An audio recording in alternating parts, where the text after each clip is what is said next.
aqui de onde a gente parou, tá?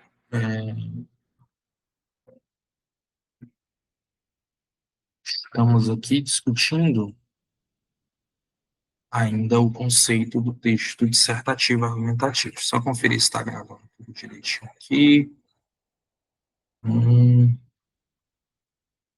Ótimo. Vamos lá. Então, como eu estava falando, pessoal, estamos discutindo o texto dissertativo argumentativo. Vimos que o texto dissertativo tem um cunho reflexivo e que, em relação à argumentação, quando ele traz esse componente argumentativo, na verdade, o que está sendo inserido aí é a defesa de uma opinião explícita com a finalidade de persuadir o corretor, o interlocutor, que no caso vai ser o corretor do seu texto, lá do concurso que você vai fazer.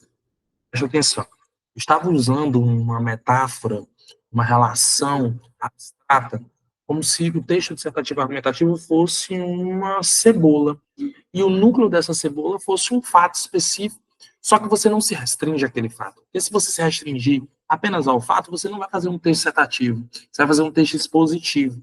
Porque um texto dissertativo, ele vai além de um fato específico. Ele insere aquele fato dentro de um panorama complexo, uma rede de conexões, fatos, opiniões, perspectivas, relações históricas de causa e consequência, comparativas. Então, o texto dissertativo ele tem essa natureza. Estava falando, por exemplo, de um acidente de trânsito, um fato específico, mas que você pode analisar em várias perspectivas. A primeira camada seria, por exemplo, um dado estatístico que faz com que esse acidente de trânsito se insira dentro de uma lógica cruel de mais de 30 mil acidentes de trânsito, mais de 30 mil pessoas mortas em acidentes de trânsito no Brasil todos os anos. Tá? Aí já é uma camada a partir da qual eu posso fazer inúmeras ponderações e tornar o meu texto mais denso, mais aprofundado e, portanto, mais persuasivo. E aí posso incrementar com outras camadas, algumas leis, como eu mencionei agora há pouco, leis que foram criadas para aumentar as multas e inibir o cometimento de infrações de trânsito, a lei seca, que foi criada em 2014, para que as pessoas reduzissem o consumo de álcool ao volante, e discutir o quanto essas legislações impactam dentro da realidade do trânsito brasileiro. Tá? E aí eu estou trazendo mais camadas, tornando o meu texto mais respaldado em relação à minha opinião. Ou seja, a minha opinião ela não vai se dar no vácuo, ela vai repousar um arcabouço informativo, teórico, e, portanto, juntando opinião com informação, vai formar um argumento, ou vários argumentos, e aí esse conjunto de argumentos convence o meu corretor. Isso é argumentar, isso é dissertar argumentando. Tudo bem? Aí sim nós temos um texto crítico e persuasivo. Eu vou aproveitar para que você anote aí no seu caderno, pessoal, um dado bastante interessante. Tudo bem? Eu quero que você anote a seguinte informação. Preste atenção. Você vai anotar aí no seu texto. Vou inserir até uma caixa de texto aqui para ficar mais fácil de você compreender e anotar o que de fato precisa ser anotado. Vou inserir aqui uma caixa de texto. Mostrar. O pessoal disse que eu não sou bom de matemática, mas eu desenvolvi uma fórmula. Sabia como eu desenvolvi uma fórmula? Se liga. Que fórmula é essa, Chico? Presta atenção. Olha aqui.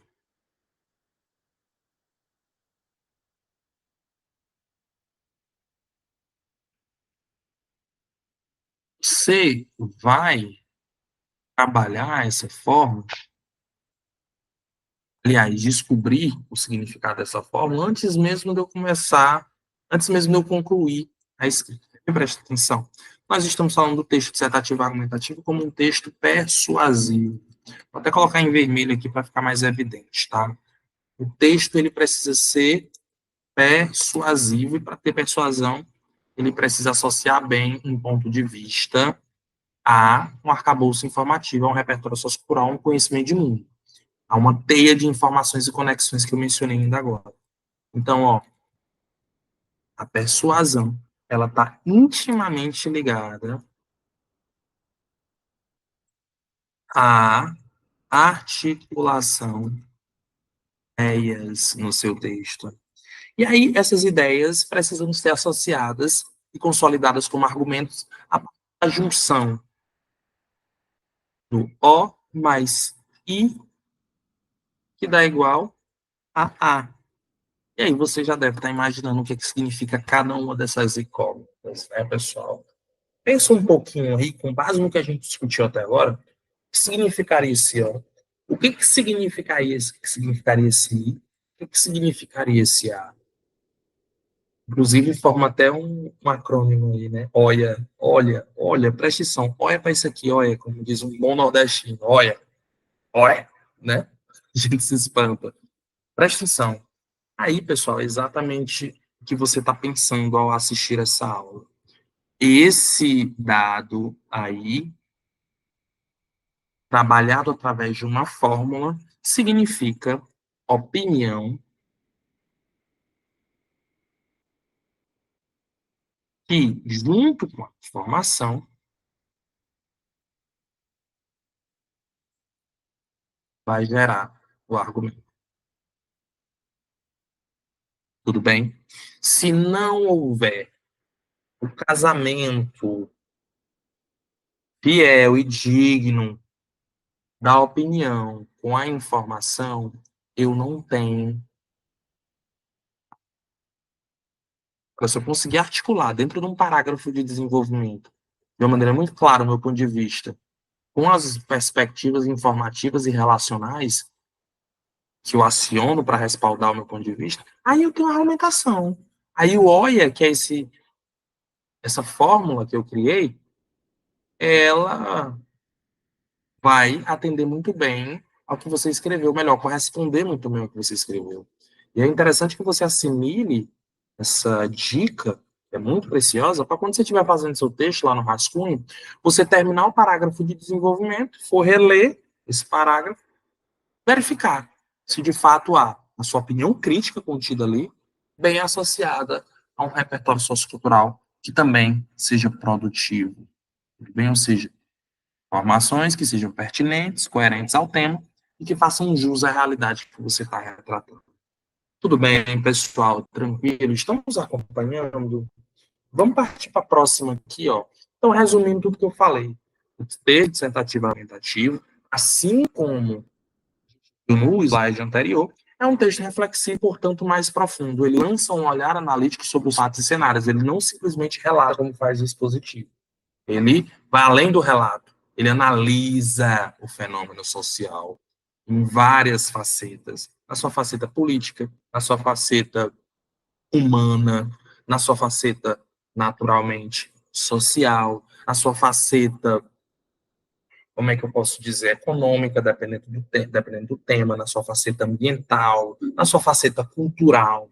Todo esse entrelaçamento precisa ser organizado por você, a partir de técnicas de redação que tornem essa explicação de fato acessível, eloquente, expressiva e clara. Tudo bem. E aí, você fazendo isso, sendo bem orientado, você consegue fazer um texto crítico. E é isso que a gente vai organizar durante todas essas aulas. Preste atenção. Ora, se eu estou fazendo relações o tempo todo de várias realidades para consolidar um panorama que justifique o meu ponto de vista, que evidencie que a minha opinião faz sentido, e ela, por natureza crítica, pode ser assimilada pelo meu corretor, pode ser visualizada, independentemente de o corretor concordar comigo ou não, é óbvio que eu vou acionar relações de causa e consequência, é inevitável. Por isso, essa imagenzinha do dedo aí, ó, derrubando uma peça, e essa peça derruba outra, que derruba outra. Nada dentro da esfera social, política, fenômenos de qualquer natureza que envolvem o ser humano, sobretudo, acontece sem uma causa. Nada acontece sem uma causa. Tudo é consequência de algo que ocorreu outrora. E é nosso papel enquanto cidadão, e principalmente agora, enquanto concurseiro, enquanto candidato a uma vaga que, para ser acessada, exige a construção de um bom texto dissertativo argumentativo, é nosso papel saber como essas relações se dão, O que é causa e o que é consequência? Isso que eu estou estudando é consequência do quê? E pode gerar o que mais? Para que eu possa trazer para a superfície do texto os desdobramentos dos fenômenos que nos são cobrados nos termos. Concorda? Então, essa relação entre ideias, opiniões e dados, ela se dá justamente dentro dessa lógica. Tudo bem? Ok? Então, dentro dessas perspectivas, segue consolidado. Deixa eu só verificar aqui o que está acontecendo. Vamos nessa. Então, como a gente está falando, essa relação entre ideias, ela precisa se dar de maneira organizada. A gente vai aprender a planejar o texto, vai aprender a visualizar as interseções entre duas ideias, e aí consolidar uma ideia mais complexa. Tudo isso a gente vai organizar através de exercícios, de indicações teóricas que eu vim a dar aqui para vocês. Mas é importante que a gente sistematize alguns conceitos que eu vou retomar durante todo o curso. Ações de ideias se deem de uma maneira clara, é preciso que eu atenda ao critério de número 3, que está lá no edital da NUCEF, que fala sobre organizar bem essas ideias. Na verdade, ele está falando de um fator de textualidade chamado coerência. Está escrito aí no subtópico. É com uma organização coerente das ideias que eu vou conseguir alcançar um ponto crucial, que é a progressão do texto. Presta atenção. O nome progressão vem de progredir. Progredir significa avançar. Sempre o que você está colocando numa parte do texto tem que dizer algo a mais em relação ao que foi falado anteriormente. Então, enquanto na introdução você traz só a indicação do tema, do seu ponto de vista, dos fatores que serão abordados, no desenvolvimento você não pode ficar naquele mesmo nível. Você tem que trazer um aprofundamento a respeito de um daqueles fatores. Você tem que trazer um aprofundamento, algo progressivo, mais avançado em relação à sua opinião, que torne sua opinião mais robusta e, por isso, mais persuasiva. O texto está avançando. Perceba que o nome até muda das partes. Saí da introdução e fui para o desenvolvimento, o tronco do texto, o corpo do texto. Então, esse corpo precisa ser maximizado em termos de densidade informativa, em termos de densidade crítica. É onde você aciona o seu conhecimento de mundo para justificar o seu ponto de vista. Por isso que o desenvolvimento é a parte mais importante do texto. Então, o texto precisa progredir. E esse conceito é fundamental. E eu só tenho como progredir se eu conseguir retomar de uma maneira mais complexa algo que na introdução foi falado de uma maneira muito incipiente ainda. E aí é que entra a tal da coerência. Só consigo manter a continuidade das ideias, fazendo com que ela saia de um nível elementar e vá para níveis mais complexos no decorrer do texto, se eu estabelecer relações de coerência, de correspondência, de encaixe lógico. Então, se o meu tema é, como a gente vai ver mais à frente nos exercícios, se o meu tema é como combater a violência escolar, eu anuncio o tema, me posiciono, e no decorrer do texto, eu preciso fazer relações lógicas de encaixe com o tema que eu anunciei na introdução, mas que ao mesmo tempo não fique no nível introdutório, vá para níveis mais profundos. Eu não posso somente repetir o eixo temático. Esse eixo temático precisa se desenrolar. Ele precisa ser aprofundado. Então, enquanto lá na introdução eu só mencionei, aqui no desenvolvimento eu trago um dado para associar com o meu ponto de vista. Eu faço uma comparação, eu pondero sobre as realidades diversas, por exemplo, do ensino público, que está mais vulnerável a esses casos de violência. E é aí que você está dissertando, porque você está explicando de maneira complexa como essa teia relacional se dá e como ela culmina no seu ponto de vista crítico. Temos, então, um texto argumentativo. Chico, e esse subtópico aí, manutenção da tese? Tese é o ponto de vista, é o posicionamento. Eu falei que o texto dissertativo argumentativo exige. Não dá para ficar em cima do muro quando se trata de argumentação.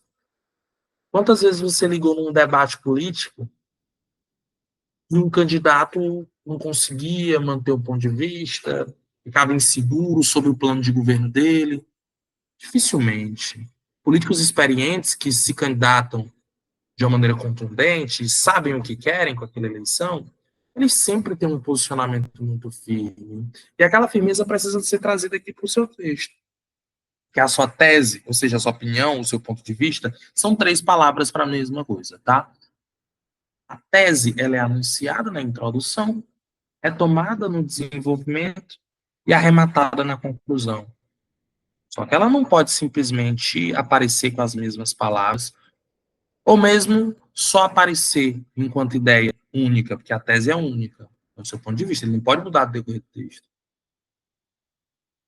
Então, essa manutenção, ela não se dá de uma maneira aleatória, ela se dá de maneira articulada ao que você já disse até então.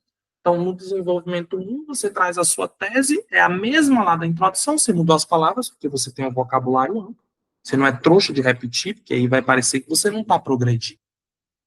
Só que essa tese sendo trazida no desenvolvimento 1, ela não vai ter mais o mesmo peso da introdução, porque agora ela está acompanhada com o repertório sociocultural.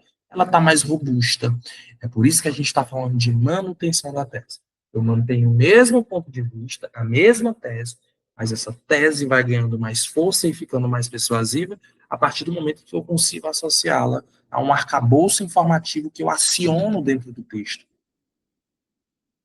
Porque não dá para você dizer, sou a favor da cultura de paz nas escolas. Por que que você é a favor disso? Ah, porque é legal. Não dá, né? Ah, porque é positivo. Ah, porque é o ideal. Não, você tem que trazer perspectivas de explicação, perspectivas de análise, acionando fatos, informações, opiniões, dados que justifiquem essa sua perspectiva crítica, esse seu posicionamento. Daí essa tese ficando cada vez mais engajada no decorrer do texto. E as estratégias argumentativas, a gente chegou a mencionar na primeira parte da aula, que nada mais são do que as maneiras como as informações que você tem sobre aquele tema aparecem no texto. As suas informações, elas vão aparecer por meio de uma citação de um filósofo, ou da citação de algum discurso de autoridade, que não seja necessariamente uma pessoa, mas um documento oficial, a Constituição, por exemplo. Constituição Federal. A LDB, Lei de Diretrizes e Bases da Educação, você precisa pegar os princípios da LDB, você que está se preparando para ser MEC, Teresina, Parnaíba, ou qualquer outra secretaria de educação, naturalmente deve estar estudando os parâmetros curriculares nacionais, a Lei de Diretrizes e Bases, a Base Nacional Comum Curricular, e esses documentos podem ser utilizados como estratégia argumentativa, porque são documentos que apontam para a realidade vigente. O tema não está cobrando uma reflexão sobre um problema social, então é super pertinente que você mencione o aparato legal que rege a educação no Brasil. Então, sim, eles vão surgir como estratégias argumentativas. Assim como outros exemplos que eu coloquei no slide, a alusão histórica é muito boa para tornar um sólido, mais persuasivo. Dados estatísticos, comparação, contra-argumentação e uma série de outras possibilidades de você justificar o seu ponto de vista.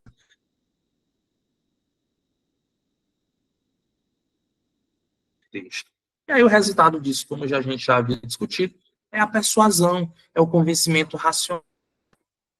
Ok? A gente não está falando aqui de adular o corredor, até porque você não pode se colocar emocionalmente no texto. O texto ele é um texto objetivo, ele não é um texto subjetivo. Então, a persuasão ela precisa ser um produto natural da articulação entre sua opinião e as informações.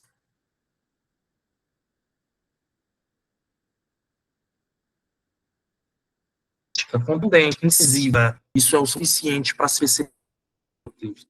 tá? Não precisa colocar. Eu acho que, na minha opinião, não.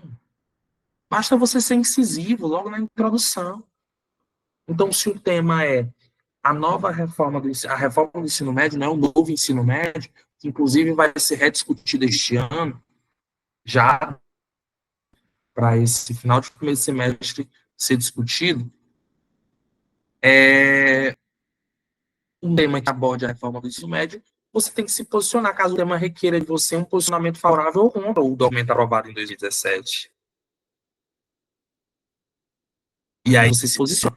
Eu, particularmente, sou contra o que foi estabelecido em 2017. Então, se eu sou contra, eu me posiciono na introdução, de maneira incisiva. A atual reforma do ensino médio, ou a reforma mais recente do ensino médio, inviabiliza o desenvolvimento cognitivo e acadêmico dos alunos de escola pública, perpetuando as desigualdades sociais. Esse é o meu ponto de vista. Eu usei a primeira pessoa? Eu usei expressões subjetivas? Não, eu fui objetivo. Eu estou com foco no tema. Eu estou botando o dedo na ferida, mas não necessariamente me expondo em primeira pessoa, mas estou criticando. E aí vou retomando essa perspectiva crítica durante o texto inteiro, sobretudo no desenvolvimento, associando a meu repertório sociocultural. Tudo bem? O resultado natural disso é a persuasão. Porque se você lê uma crítica e ela está bem fundamentada, você pode até nem concordar com ela. Mas você reconhece que ela é legítima. Bota fé? Daí a importância de se manter informado. Você não falar bobagem na hora de fundamentar seus pontos de vista. Tudo bem? Então vamos assistir jornal, vamos se manter informado, assinar não, seguir as páginas de portais de notícias, se manter atualizado, seguir algumas páginas que propõem reflexões também, para a gente se acostumar a trabalhar um raciocínio crítico, um raciocínio lógico, mas também crítico, que nos permita verificar todas essas camadas que envolvem tudo que acontece ao nosso redor.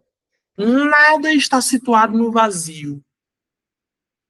Tudo que acontece no Brasil e no mundo está dentro de um emaranhado de questões, de um emaranhado de causas e consequências.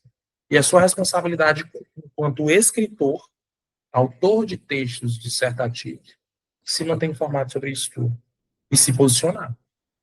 Pesquisar várias fontes para poder ter uma visão holística do que está se passando. Tudo bem? Agora a gente vai um pouco mais para a estrutura. É uma prévia do que vai acontecer na nossa segunda aula, que é a montagem do texto dissertativo argumentativo. Planejamento textual. Mas antes a gente precisa reconhecer no sentido de conhecer de novo, tá? Porque eu sei que muitos de vocês que estão assistindo têm uma noção básica do que é o texto dissertativo argumentativo no foro estrutural. Por quê? Porque tem três partes: introdução, desenvolvimento e conclusão. E é uma estrutura que coincide com outras produções textuais, tá? É importante lembrar que num texto de 30 linhas, o ideal é que haja essa divisão indicada aí no slide. Um parágrafo de introdução, dois de desenvolvimento e um de conclusão. A introdução apresentando a temática, o seu ponto de vista, indicando os fatores que serão aprofundados. O desenvolvimento vai trazer esses fatores de novo e, de fato, aprofundá-los, associando-os a várias perspectivas informativas ou a pelo menos uma estratégia argumentativa, mas que seja bem ponderada e explicada, combinando com o seu ponto de vista crítico. Aí eu tenho um argumento. Argumento do desenvolvimento 1, argumento do desenvolvimento 2. Terminei o corpo do texto, vou concluir a minha reflexão crítica. E essa conclusão, segundo o edital da ANUCEP, ela precisa vir acompanhada de uma proposta de intervenção, de uma proposta de solução ao problema. Tudo bem? Então, não adianta só você discutir e apontar os principais tópicos de uma temática social. Você precisa resolver aquela questão que você problematizou, que você evidenciou, cujos empecilhos foram revelados. Esses empecilhos precisam ser solucionados. Você precisa apontar caminhos. Isso é feito na conclusão. A gente vai ver com calma, junto com uma leitura coletiva dos editais. Cada uma dessas etapas terá um material específico aqui no curso. Tá? Então, vai ter um material de introdução, uma apostila de desenvolvimento, uma apostila de conclusão. Não se preocupe que essas aulas sempre virão acompanhadas desses materiais. Vamos nessa. E aí, pessoal, chegou aquele momento em que a gente sai um pouco dessa parte mais teórica e desemboca na prática, né? Sempre, em todas as nossas aulas, haverá um viés prático, haverá um exercício para a gente colocar a mão na massa. O que é um curso de produção textual se a gente não produz? Só que aqui no curso a gente não vai simplesmente produzir textos, não. Toda aula a gente vai ter produção de texto. Hoje eu vou disponibilizar ainda para o grupo uma produção textual, uma proposta de redação, para vocês me entregarem no mínimo em 7 dias. Mas, além da prática do texto completo, nós vamos trabalhar com reescrita, com produções em escala menor.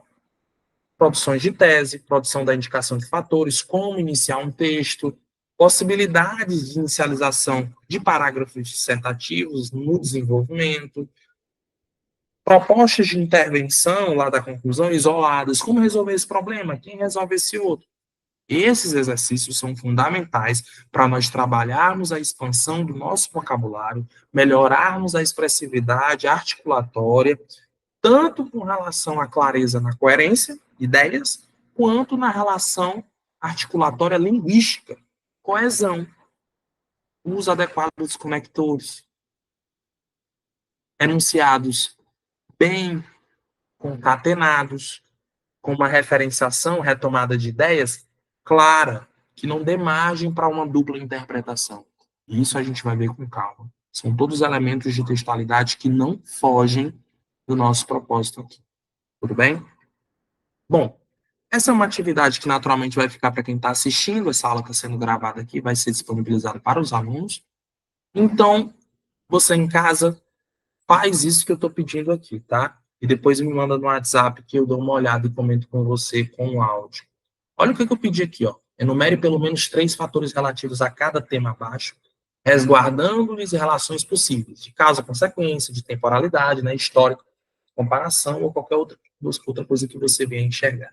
Eu vou fazer a letra A aqui, para que você tenha mais ou menos uma diretriz do que você precisa fazer nas outras duas letras. Raciocina comigo, ó. Vamos lá. Enumere pelo menos 3 fatores. Ok, vamos produzir ideias com base no que eu já conheço desse tema, e aí indicar aqui esses 3 tópicos. E aí depois explicar como eles poderiam ser relacionados. Olha que interessante isso aqui que a gente vai fazer.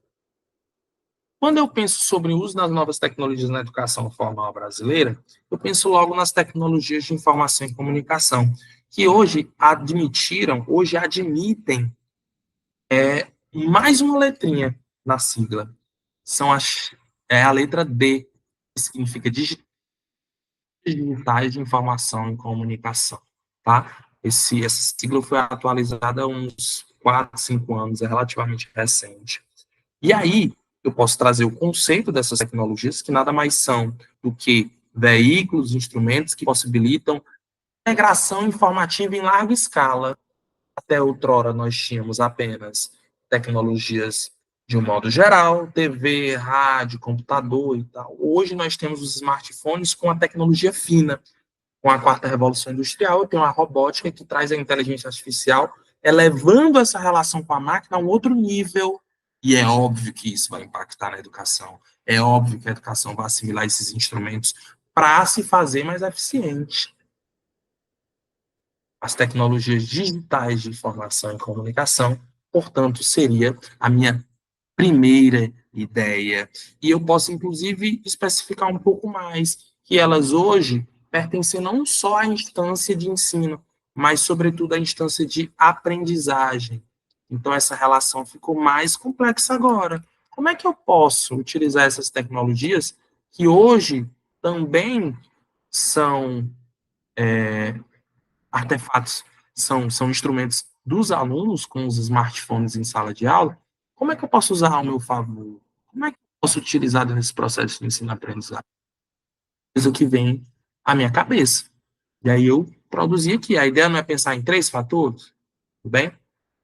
Vamos lá. Ora, se o texto é um texto argumentativo, eu tenho que pensar em problemas nessa relação de uso de tecnologias, porque só dá para argumentar diante de problematização, diante de contextos tensos. Okay?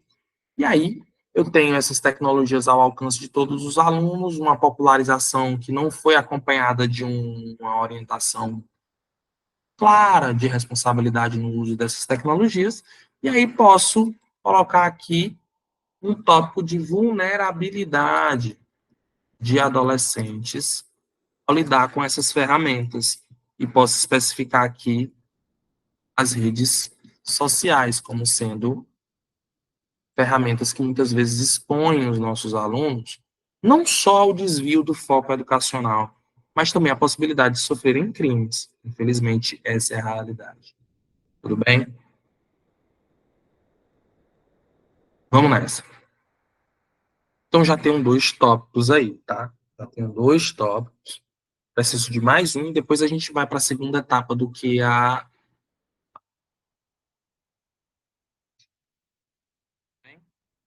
Ora, presta atenção, pessoal. Estamos falando aqui das tecnologias digitais de informação e comunicação, falei da vulnerabilidade dos alunos, e naturalmente isso me levou a pensar sobre um dos pilares da educação que não foi mencionado aqui. Eu já falei do nosso trabalho em sala de aula, já falei dos alunos possuírem esses dispositivos tecnológicos de fácil alcance atualmente. E aí, pessoal, não tem como falar de educação e não falar, por exemplo, do acompanhamento familiar. Sem dúvidas, a família precisa estar imersa no universo digital, direto ou indiretamente. Se não for de uma maneira ativa, mas que seja numa instância de fiscalização. Por quê? Porque o pilar da educação é família, comunidade escolar e profissional da educação. Não dá para o profissional da educação sustentar o processo de ensino-aprendizagem sozinho. Ele precisa da comunidade em que ele está inserido, porque a escola precisa ter um papel social, e principalmente ele precisa da instância familiar, porque a lei prevê que a família deve garantir a educação para os seus filhos, para a sua prole. Tudo bem? Então, esse é outro tópico que eu pensei. E aí, a segunda parte da questão pede para eu criar relações entre uma coisa e outra. E aí, pessoal, é que vem a organização das ideias. É isso que vai abrir margem, exercícios como esse, é que fazem com que o nosso cérebro se acostume a trabalhar sempre em conexão, uma ideia puxando a outra e evidenciando uma relação. E que tipo de relação é essa? É aqui que eu vou construir. Presta atenção. Ora, eu posso muito bem relacionar esses 3 tópicos da seguinte forma. As tecnologias digitais de informação e comunicação, elas são inevitáveis. A sua evolução não é possível de ser contida. Então, precisamos aprender a lidar com elas, porque elas já são uma realidade. Então, dentro do processo de ensino-aprendizagem, essas tecnologias precisam ser interpretadas de uma maneira produtiva, para serem aliadas no âmbito educacional. Entretanto, quando não há uma preparação adequada para os profissionais da educação explorarem essas tecnologias, os alunos ficam vulneráveis e aí passam a utilizar esses instrumentos de uma maneira inadequada, dentro e fora da escola. Então, aí eu tenho um contexto problemático que pode vulnerabilizar os meus alunos a uma série de riscos que a internet oferece hoje em dia. Só que isso pode ser evitado. Como? Por meio de acompanhamento familiar. Então, perceba que eu relacionei as 3 ideias na relação possível de causa e consequência, quando as tecnologias não são bem orientadas, quando os profissionais não são bem informados para orientar os alunos, e na possibilidade de solução, um acompanhamento familiar mais efetivo. Relacionei as 3 coisas. Ah, Chico, mas e se a questão do acompanhamento familiar não estivesse na parte conclusiva? Se eu já tiver outra ideia para resolver o problema? Ou se eu quiser colocar o acompanhamento familiar como um fator problemático? É fácil. Você pode, por exemplo, discutir que as atuais, ou a atual geração Y, ela tem pais muito jovens, e muitos desses pais não sabem utilizar essas tecnologias. E aí eu posso problematizar isso e colocar a família como um fator de causa, quando ela própria não tem uma lida adequada com esses recursos. Isso vai gerar o quê? Recursos mal utilizados pelos seus filhos, que também são alunos, e, portanto, se tornam vulneráveis dentro e fora da escola. Nós temos vários casos de cyberbullying, pessoal, que hora ou outra vem à tona, tem repercussão nacional. Nós temos vários casos, infelizmente, de massacres nacionais ou internacionais que foram premeditados dentro do ambiente virtual. Então, aí você tem um prato cheio de possibilidades exemplificativas, comparativas, ou citações que podem ser trazidas à superfície textual em favor da sua argumentação. Tudo bem? Agora eu quero que você faça esse processo que eu fiz aqui com os outros dois temas: combate à cultura de violência entre os infantes e juvenis nas escolas brasileiras e como evitar a evasão escolar no Brasil. Tudo bem? Depois que você terminar, fez os 3 tópicos, pensa nas relações possíveis, manda para mim que eu comento junto contigo. Manda para mim no Zap, tá? Você que é meu aluno sabe que tem esse direito, esse privilégio de tirar dúvidas comigo a qualquer momento pelo WhatsApp. Tudo bem? Outra tarefa que eu vou deixar para você aqui, já lançando luz à nossa próxima aula, é o quê? Pessoal, agora há pouco eu falei sobre os mecanismos de articulação textual. E que essa articulação se dá com a retomada de elementos do discurso. Então, se eu estou falando sobre violência nas escolas, é normal que a palavra violência surja várias vezes. Mas não é normal que você use a mesma palavra para se referir a esse tópico informativo, a essa ideia. É interessante que você use outras expressões para demonstrar para o corretor que você tem um amplo vocabulário. Ah, Chico, mas eu sou ruim de vocabulário, tenho dificuldade para pensar em outras expressões para substituir esses termos. Então, o caminho que eu te recomendo é, antes de qualquer coisa, antes de ir para o rascunho, antes mesmo de planejar, escreva a frase tema no topo da folha, não da folha definitiva, pelo amor de Deus, mas no topo da folha de rascunho, ou então numa parte da prova, que é o ideal, em outra parte da prova. E aí você vai puxando, pessoal, outras palavras sinônimas ou do mesmo campo semântico, mesmo campo de sentido de cada uma das palavras-chave da frase tema. Combate. Pense em várias palavras que podem substituir combate. Palavras ou expressões. Cultura de violência ou só violência. Vá pensando em outras palavras, que violência é uma palavra-chave dessa temática. Vá pensando em outras palavras que podem substituir violência. Outras palavras que podem substituir infantos juvenis, jovens, garotos, adolescentes, pessoas de tenra idade, ou seja, pessoas mais jovens, na primeira fase da vida. São todas expressões que podem substituir infantos juvenis. É bom você elencá-las, até para você garantir um pouco mais de segurança na hora de fazer o rascunho e evitar essa repetição que compromete a progressão textual. É por isso que está escrito, ó, vocabulário para melhorar a referenciação, fazer referência aos termos que você já mencionou de uma maneira produtiva, dinâmica, diversificada.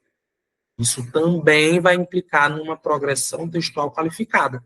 Por quê? As expressões mudando vão trazer mais uma possibilidade de interpretar o seu ponto de vista. Você está utilizando outras expressões para se referir aos termos que são chave do tema.